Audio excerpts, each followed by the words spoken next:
રાધનપુર તાલુકાના ધરવડી ગામે રસ્તા ઉપર ગટરોના પાણી વહી રહ્યા છે તેમજ પ્રાથમિક શાળાની સામે આંગણવાડીના બાળકો અવરજવર કરવા માટે જતા હોવાથી બાળકોને ગટરના પાણીમાંથી પસાર થવું પડે છે ભર ઉનાળે પણ જાણે ચોમાસાની ઋતુ હોય તેમ લાગી રહ્યું છે આવા ગટરથી બાળકોને રોગ થાય તેનો જવાબદાર કોણ રહેશે તેવા ગામના નાગરિક રાવળ સપ્તાભાઈ તેમજ ઠાકોર વિક્રમભાઈ તેમજ રાવળ વિજયભાઈ જણાવી રહ્યા છે કે અહીંયા રસ્તેથી પસાર થવું ખૂબ જ મુશ્કેલી પડી રહી છે આ પાણીનો નિકાલ જલ્દી આવે તેવી અમારી અરજ છે રિપોર્ટર પ્રતાપજી ઠાકોર દિયોદર।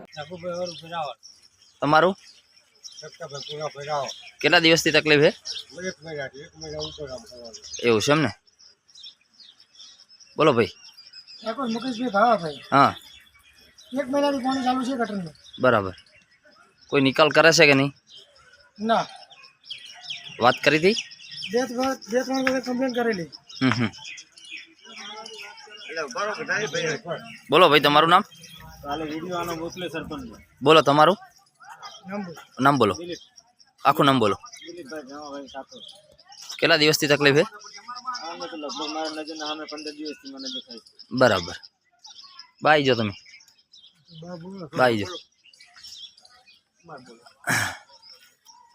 બોલો નામ બોલો। હા,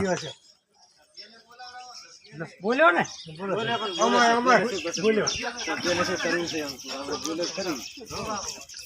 પ્રાથમિક શાળાની સામે આંગણવાડીની 15-20 દિવસથી બહુ તકલીફ છે। તલાટી સરપંચ કોઈ ધ્યાન દોરતું નથી। કોરોના આવે તો કે તમારા ગામમાં આવો તાપમાં કે આટલું પાણી એના પણ કોઈ તો ભલે